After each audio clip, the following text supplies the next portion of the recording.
Assalamualaikum warahmatullahi wabarakatuh. Salam sehat untuk teman-teman semua. Pada kesempatan kali ini, kita akan membahas materi analisis data pada bab ketiga, bagian ketiga, yaitu menerapkan siklus pengolahan data menggunakan perkakas pada bagian akhir, yaitu komunikasi data.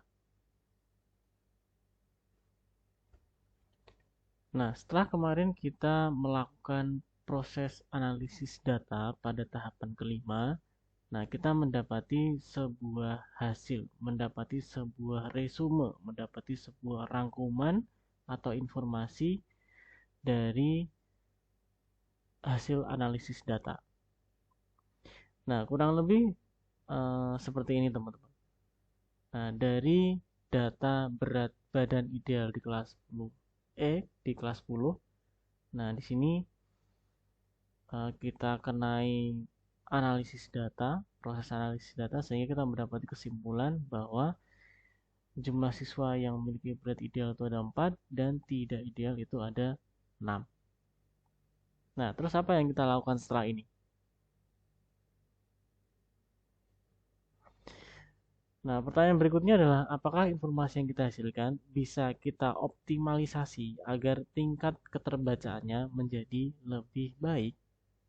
Nah, ini adalah pertanyaan lanjutan setelah tahapan kelima proses analisis data ini kita kerjakan.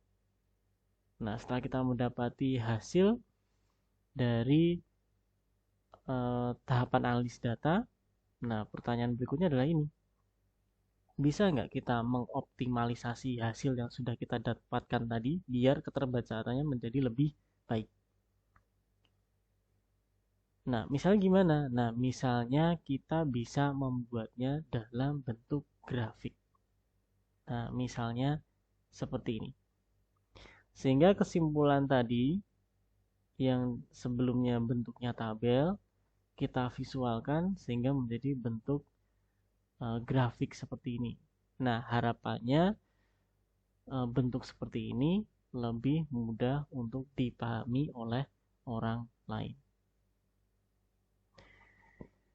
Nah, data dalam bentuk tabel itu kadang masih kurang bisa menyampaikan informasi dengan jelas. Nah, di tahap komunikasi ini menuntut kita untuk menampilkan data dalam bentuk yang paling optimal agar informasi dapat dibaca dengan mudah dan jelas. Nah, jadi tuntutan kita di tahapan terakhir dari analisis data ini adalah gimana caranya hasil dari tahapan kelima itu bisa ditampilkan dalam bentuk yang paling optimal agar mudah dibaca dan jelas.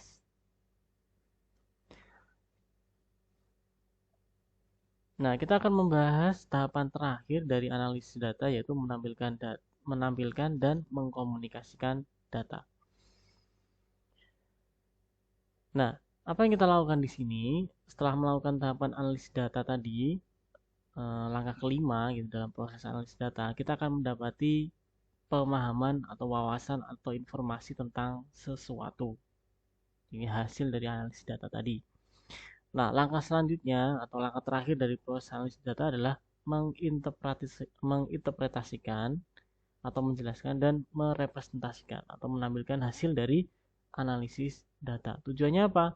Menyampaikan dan menjelaskan informasi dengan jelas dan tidak ambigu, serta menampilkannya dalam cara dan bentuk yang paling mudah untuk dipahami oleh semua jenis pembaca.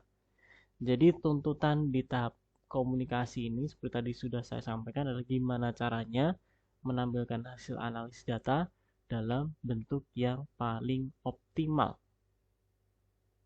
Nah, di sini kata-katanya dalam bentuk paling optimal. Nah, paling optimalnya gimana? Nah, nanti tolak ukurnya adalah orang lain.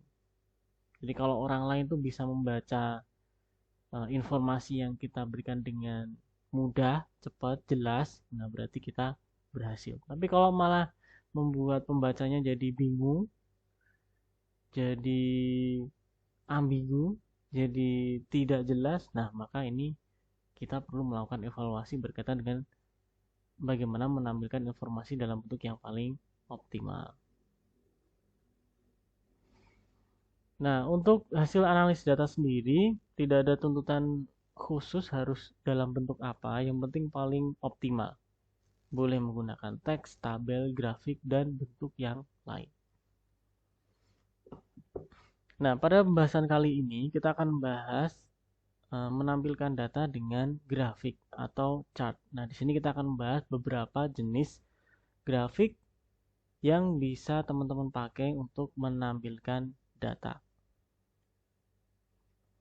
Nah, jika hasil analisis data itu dapat divisualkan dalam bentuk grafik yang menunjukkan poin utama dari suatu data, maka pembaca akan lebih mudah dan cepat memahami apa yang kita sampaikan. Ini secara umum ya teman-teman ya, karena pada prinsipnya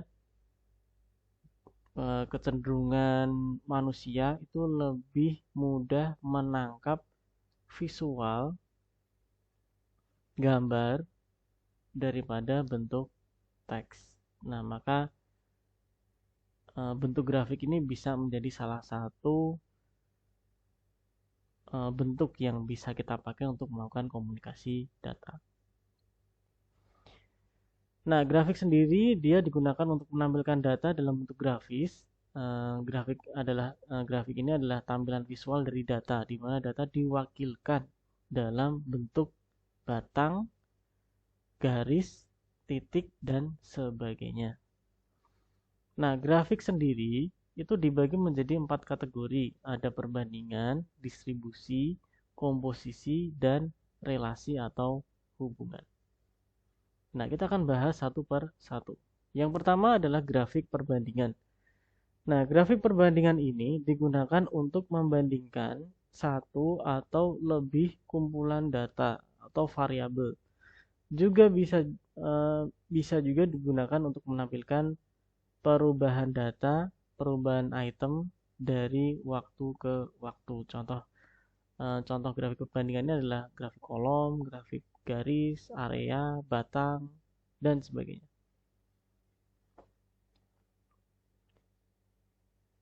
Nah, kita bahas grafik batang dan grafik kolom. Nah, grafik batang ini adalah grafik yang menampilkan data dalam bentuk panjang atau tinggi batang. Nah, digunakan untuk membandingkan satu atau lebih kumpulan data karena karakter grafik perbandingan ya teman-teman ya. Juga dapat menampilkan perubahan data dalam periode waktu tertentu. Nah, sedangkan grafik kolom ini adalah grafik batang dalam bentuk vertikal. Digunakan gunakan grafik kolom apabila memiliki label x-aksis yang pendek. Gitu ya, label x-aksis yang pendek. Jadi kalau grafiknya itu dia pendek-pendek, maka enaknya pakai kolom. Tapi kalau agak panjang-panjang, nah enaknya pakai batang. Nah, contohnya seperti ini, teman-teman. Nah, ini kalau pendek-pendek seperti ini, nah enaknya pakai kolom. Tapi kalau dia bentukannya panjang-panjang, ya bisa juga pakai batang gitu. Tapi bisa juga pakai kolom, maaf. Cuma dia nanti akan bentuknya tidak tidak enak dilihat atau sulit untuk membacanya. Sehingga tapi ini mungkin bisa berbeda untuk tiap kasus ya teman-teman ya. Jadi pada prinsipnya untuk yang grafik kolom ini kalau x-aksisnya pendek-pendek, teman-teman direkomendasikan untuk menggunakan yang batang. Tapi kalau semuanya panjang-panjang, nah, teman-teman direkomendasikan menggunakan grafik batang. Oke, masih di grafik perbandingan. Di sini ada satu contoh lagi namanya grafik garis. Nah, grafik ini menampilkan data dalam bentuk titik, kemudian titik-titik tersebut dihubungkan satu dengan yang lainnya sehingga membentuk sebuah garis. Nah, pergerakan garis ke atas dan ke bawah menunjukkan perubahan positif atau negatif. Nah, pada umumnya digunakan untuk menunjukkan perubahan nilai dari waktu ke waktu atau tren pergerakan data. Gunakan apabila memiliki data yang bersifat kontinu atau berkelanjutan dan data yang ditampilkan lebih dari 2. Jadi kalau penggunaan grafik garis ini seperti dijelaskan tadi, dia digunakan untuk menampilkan data yang sifatnya kontinu, berkelanjutan. Jadi kalau misalnya berat badan gitu ya, berat badan di bulan Januari berapa, Februari berapa, Maret berapa, Maret, April berapa, dan seterusnya. Nah, sehingga kemudian nanti masing-masing berat di setiap bulan tadi divisualkan dalam bentuk titik. Januari di titik berapa, Februari di titik berapa, Maret di titik berapa, April di titik berapa, dan seterusnya dan seterusnya. Nah, sehingga nanti kalau disambung-sambungin dia akan menjadi sebuah garis. Nah, contohnya seperti ini. Nah, garis ini menunjukkan perubahan dari waktu ke waktu. Tadi sifatnya kontinu ya, jadi berkelanjutan. Jadi perubahannya bisa kita lihat dari waktu ke waktu. Nah, jenis yang kedua disebutnya adalah grafik distribusi. Nah, digunakan untuk menunjukkan distribusi atau pembagian suatu nilai dalam kelompok tertentu. Nah, digunakan untuk menunjukkan distribusi, pembagian suatu nilai dalam kelompok tertentu. Contohnya adalah grafik scatter dan grafik histogram. Nah, di sini kita akan bahas salah satu jenis grafik distribusi yaitu grafik sebaran, teman-teman ya. Nah, mungkin ini grafik yang agak jarang teman-teman pakai ya. Nah, grafik sebaran ini adalah grafik yang menunjukkan data dalam bentuk titik yang tersebar tidak beraturan. Gitu, secara prinsip seperti itu ya teman-teman ya, tidak beraturan, tapi ada polanya sebenarnya. Nah, digunakan untuk melihat kesamaan atau pola distribusi dalam kumpulan data. Nah, untuk mendapatkan informasi yang jelas dari grafik sebaran ini, grafik ini membutuhkan data yang jumlahnya banyak. Sehingga nanti kita bisa melihat titiknya itu berkumpul di mana. Gitu ya, di bawah, di kanan bawah atau kanan atas atau di tengah atas, tengah atas, tengah bawah atau di kanan atas atau kanan bawah. Karena hal tadi itu menunjukkan trennya seperti apa. Nah, misalnya ini dia tabel ini atau grafik ini menunjukkan distribusi berat badan di kelas 10. Jadi yang beratnya 41 sampai 45 itu jumlahnya 4, 46 sampai 50 jumlahnya 1 dan sebagainya. Nah, ini kalau divisualkan kurang lebih bentuknya seperti ini. Divisualkan menggunakan grafik sebaran ya, teman-teman. Nah, cuma ini karena datanya sedikit jadi kita tidak bisa melihat trennya ya teman-teman ya. Jadi kita cuma bisa membacanya seperti ini. Jadi kalau titik di sini ini berarti 1 berarti ini adalah 41 sampai 45. Jadi berat badan di rentang 41 sampai 45 di kelas 10 itu jumlahnya ada 4. Kalau di sini di rentang 46 sampai 50 ini jumlahnya ada 1.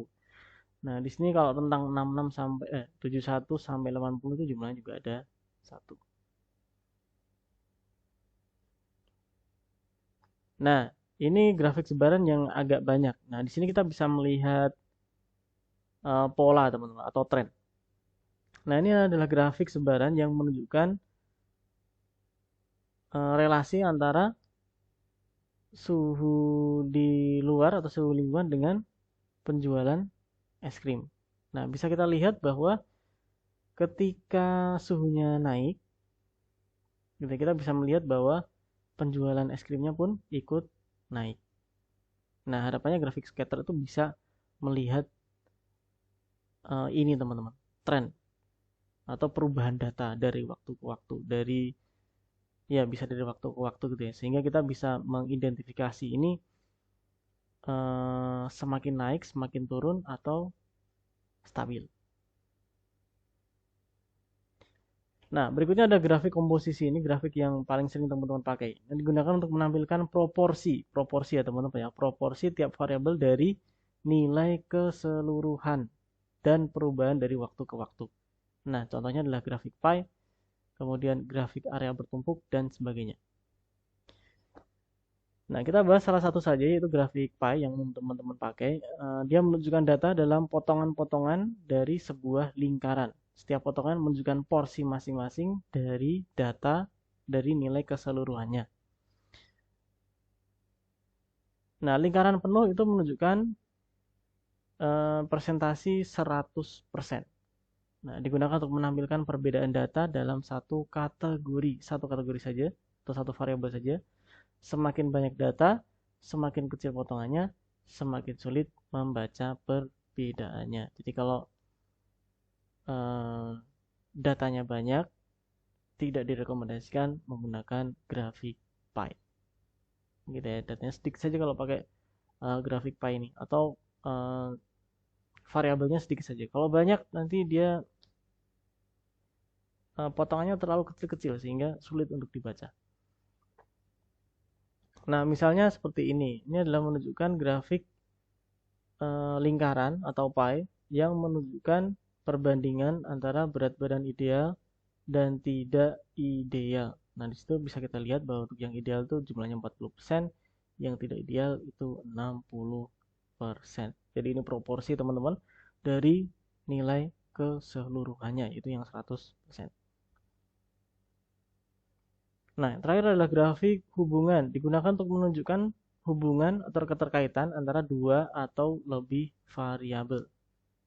Nah, contohnya bisa menggunakan grafik scatter atau grafik gelembung. Nah, tadi sudah kita sedikit singgung grafik scatter untuk hubungan, untuk menunjukkan hubungan. Nah, berikutnya kita akan bahas grafik gelembung. Nah, grafik gelembung ini adalah grafik sebaran atau scatter tadi yang ditambahi variabel ketiga.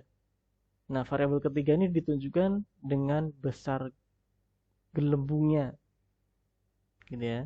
Digunakan untuk menampilkan hubungan atau relasi antar tiga variabel, bahkan bisa sampai 4 variabel. Biasanya variabel keempat ini direpresentasikan dalam warna gelembung yang berbeda. Nah, semakin banyak gelembung, semakin sulit dibaca. Jadi nggak usah banyak-banyak.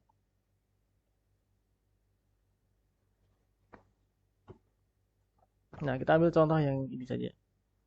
Nah, ini adalah 10 film dengan pendapatan kotor terbesar di seluruh dunia dari tahun 96 sampai tahun 2009. Teman-teman bisa melihat bahwa di sini kita sedang melakukan atau kita sedang membandingkan tiga variabel yang berbeda.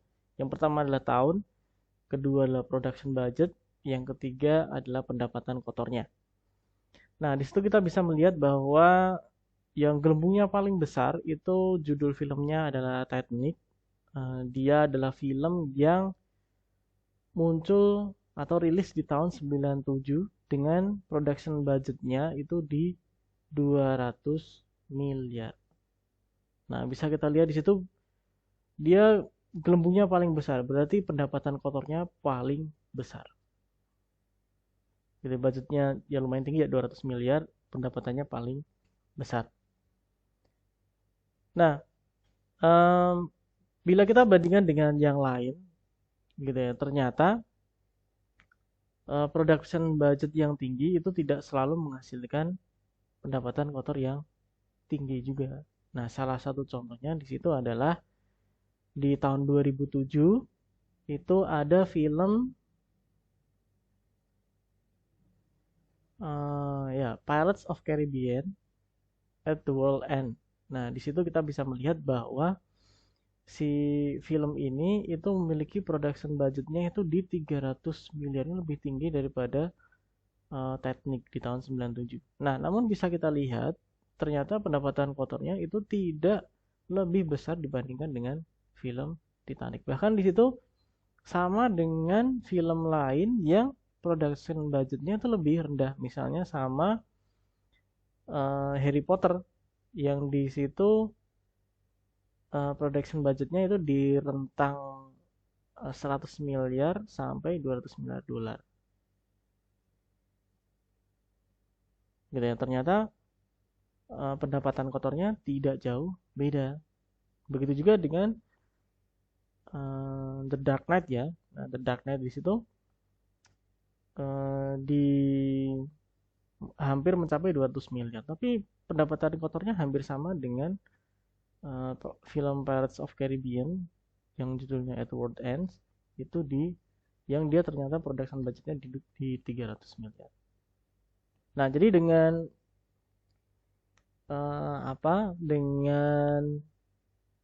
grafik jenis gelembung ini kita bisa membandingkan melihat relasi antara 3 sampai 4 variabel. Nah, di sini kita bisa melihat ada 4 variabel ya, teman-teman ya. Yang pertama adalah tahun, production budget, judul film, sama pendapatan kotor. Nah, ini bisa kita lihat secara bersamaan langsung ini dalam satu chart. Nah, cuma seperti tadi di warningnya, semakin banyak gelembungnya akan semakin rumit untuk dibaca. Jadi dibuat sesederhana mungkin kalau teman-teman menggunakan grafik jenis gelembung. Nah, untuk selanjutnya membuat grafik menggunakan Excel, teman-teman bisa mengikuti tutorial yang ada di tautan yang sudah saya bagikan ini, atau teman-teman bisa menggunakan referensi dari sumber bacaan yang lain. Nah, demikian adalah pembahasan materi analisis data pada bab 3 bagian ketiga. Semoga bisa membantu teman-teman untuk belajar secara mandiri. Terima kasih. Wassalamualaikum warahmatullahi wabarakatuh.